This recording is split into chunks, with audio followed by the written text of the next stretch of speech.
You're the first one to sit with us. Yeah. I don't know. I just felt better like this. I agree. like it. I agree. I agree. Okay. Awesome sauce. Okay, well. Awesome sauce. I Hello. love it. Hi. My name is Haley Robinson, and I am here with Maid, and I'm super excited to talk about Allegiance. We're here with Supinder Wraich, who plays Sabrina, and Enrico, who plays Vince. Yes, Can't say my last name. Colantoni. Colantoni. Hey, it was good. Thank you, thank you.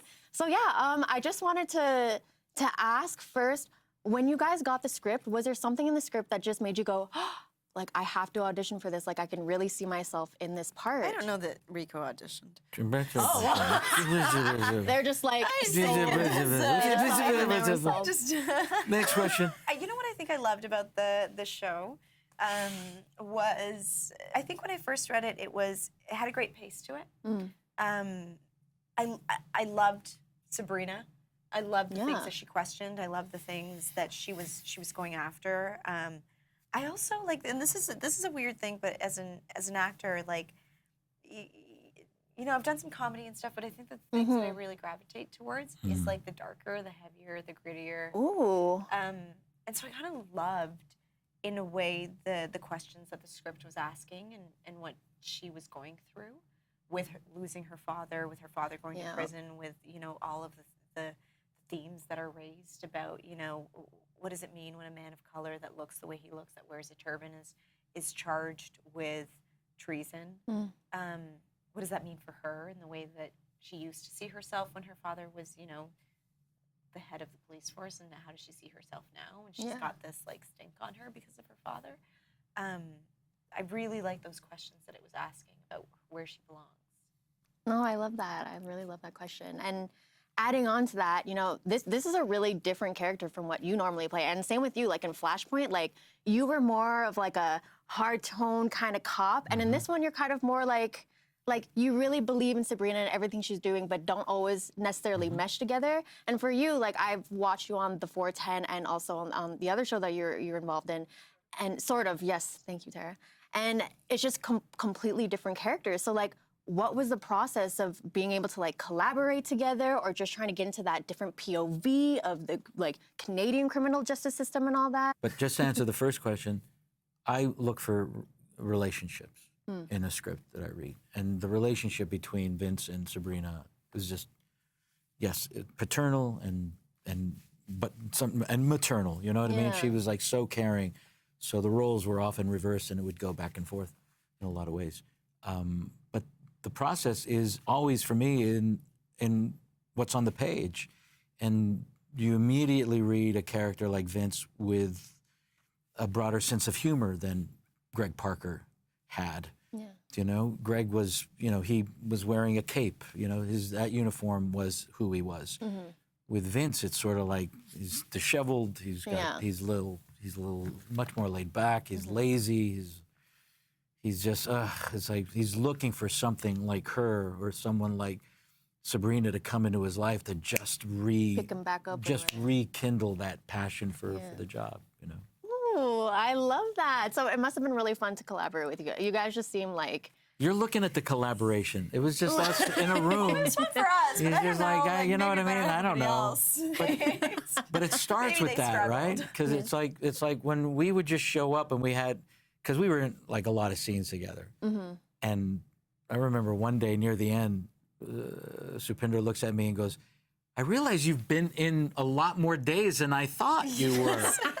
And it was like, see, that was a testament to me of how different going to, like, the days that she wasn't there, which were few and far between, was just like, I felt the same where, way. Where is she? Yeah, the days where is she? Where, really, because we just got into this rhythm of just sort of leaning on each other.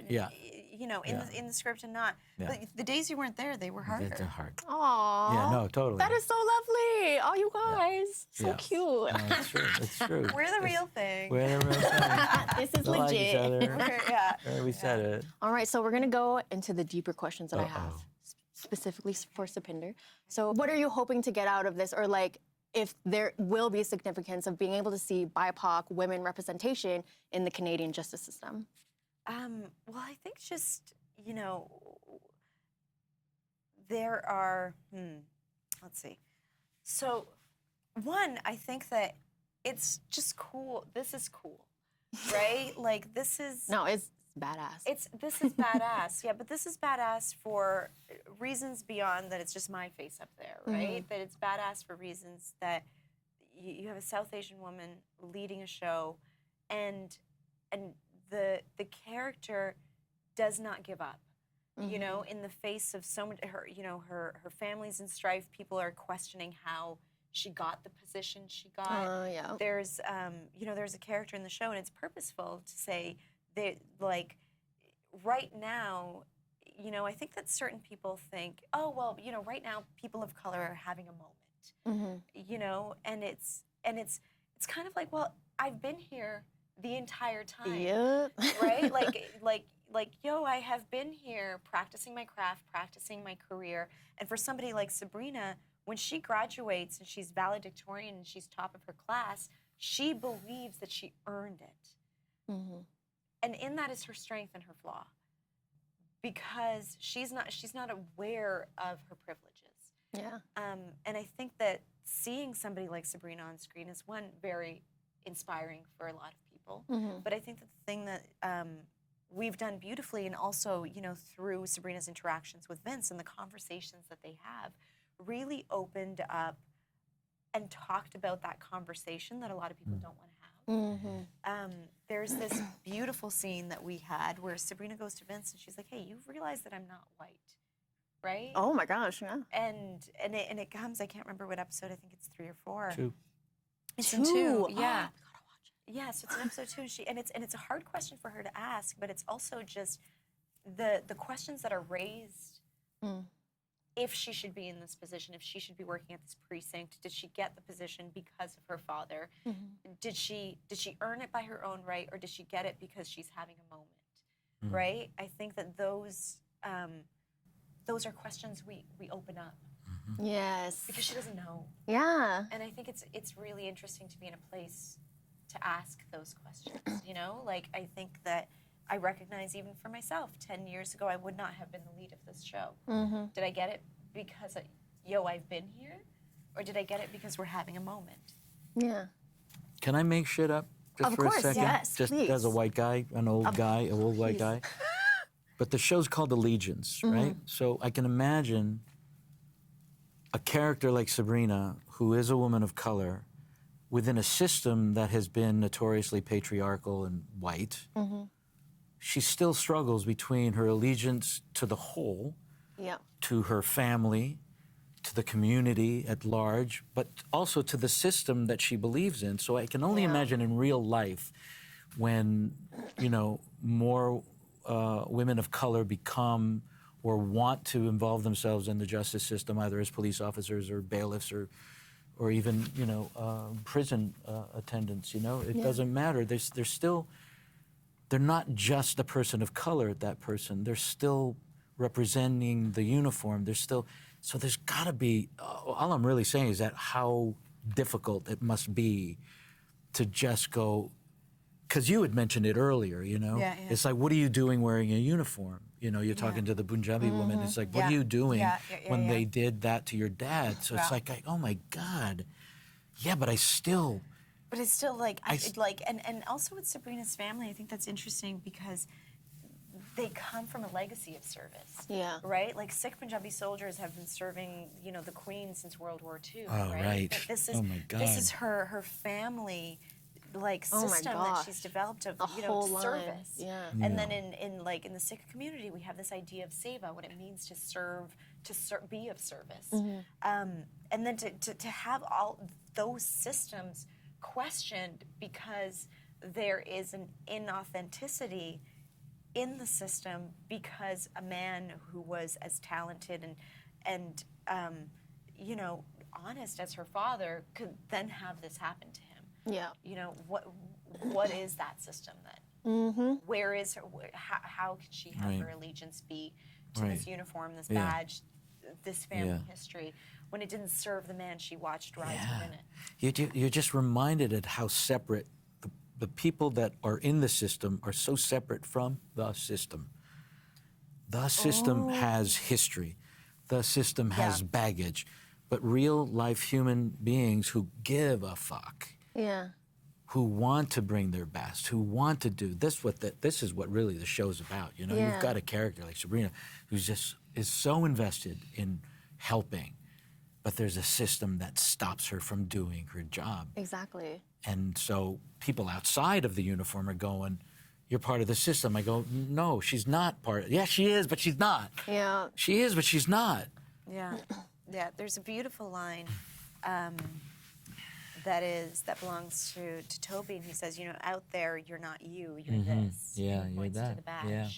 And that's what people see. Yeah, Yeah. Yeah. that's what people see. No, and I was gonna get into that because there is this whole, you know, BIPOC people going into the justice system and people calling them sellouts or that they're not actually there for the exactly. people. And it's so hard to be able to like separate that or to try to like start conversations with that. So like, were you worried about like anything like of the backlash or like were you scared or were you just excited to be able to like share those conversations? Well, you know, I mean, there was like a lot of backlash when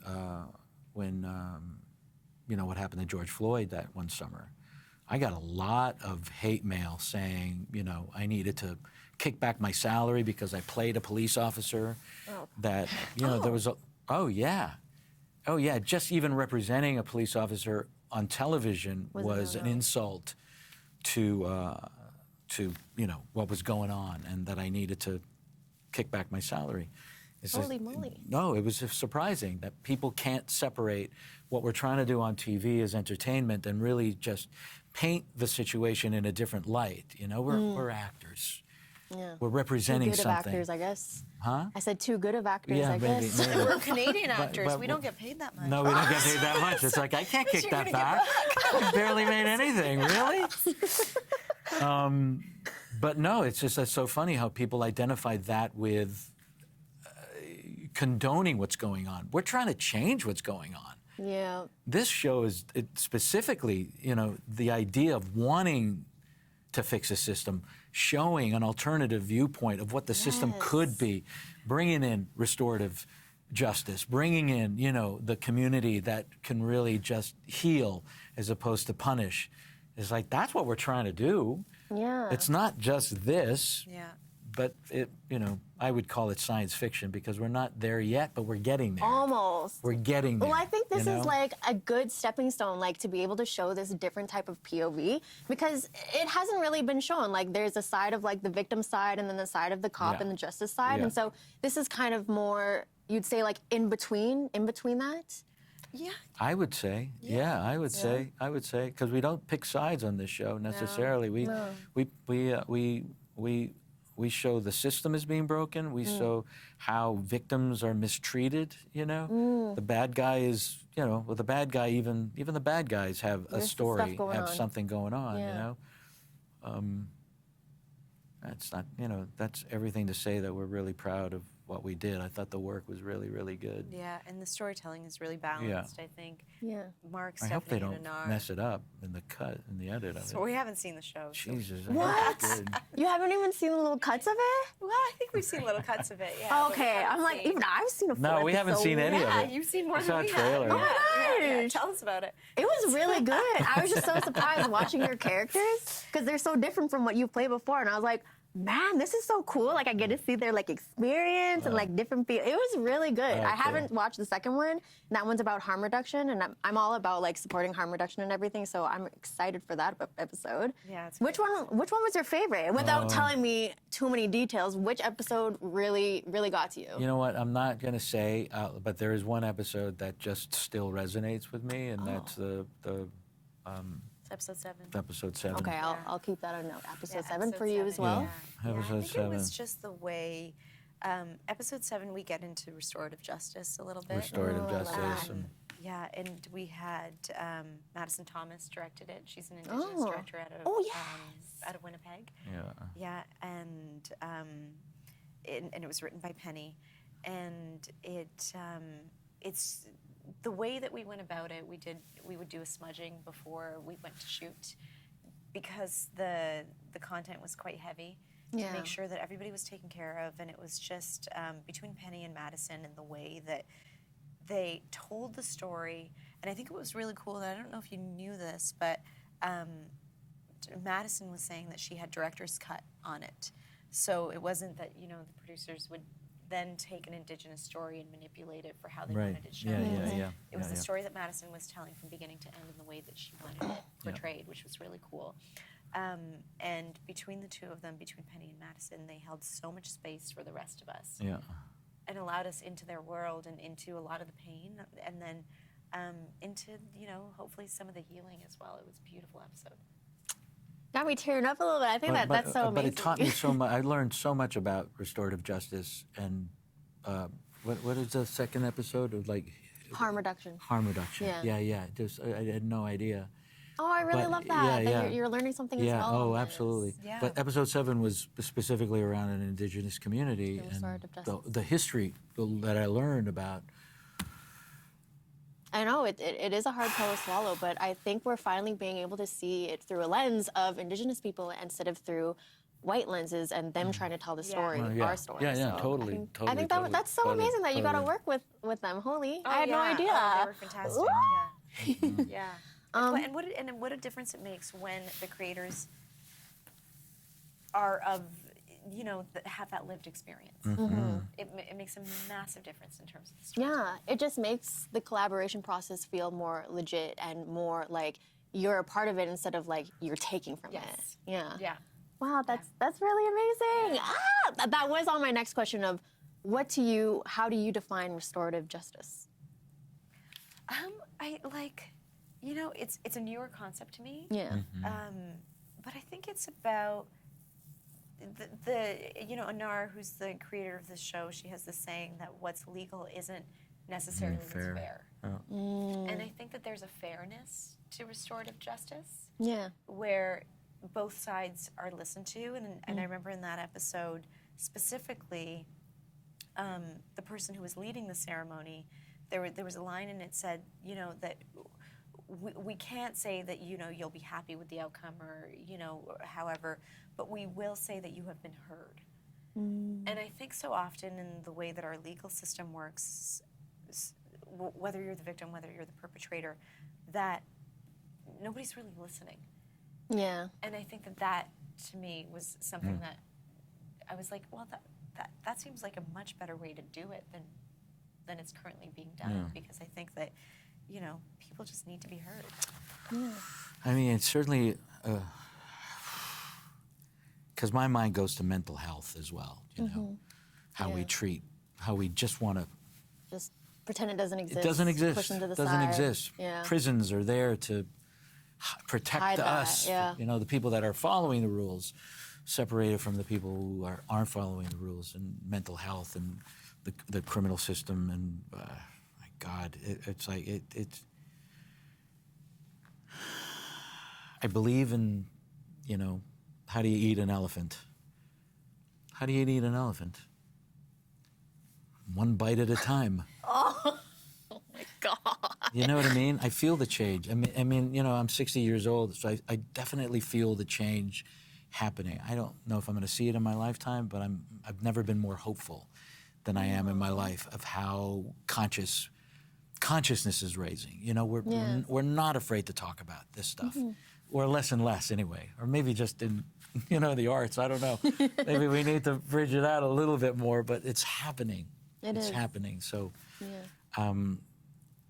like, yeah, for example, I didn't even know what restorative justice was before that episode. Of like, wow, they really do that.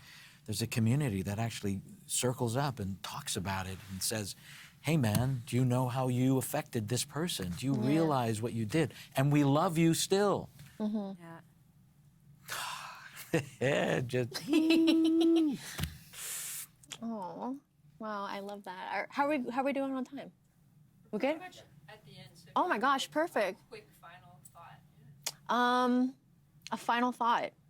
Do you guys have anything else you would love to say about Allegiance or your time working on this show? No, but let me tell you, being interviewed by you, It's been lovely. Oh yeah. okay, Yeah. has brought so much. Oh, you guys. Has brought so much more meaning to this show, and the Aw. effects that that the potential effects that this show could have on the community. Thank you for making me aware of that. Oh, thank you. Like, I'm so excited to be able to be here and to watch you in this amazing role and just to see, I'm just excited to see this. You guys are making me cry now. Thank you. Thank you guys so much. You guys were amazing. Yeah. Thank you. Yeah, it's my pleasure. Thank you. Thank I you. can't believe this is your first. Amazing. You've been so much better. Oh, I just like to be. See, you can't do that. I just But it's true. But it's I true. just like to be myself and to like make people feel comfortable. Like was we're talking. It was so lovely to meet you, though.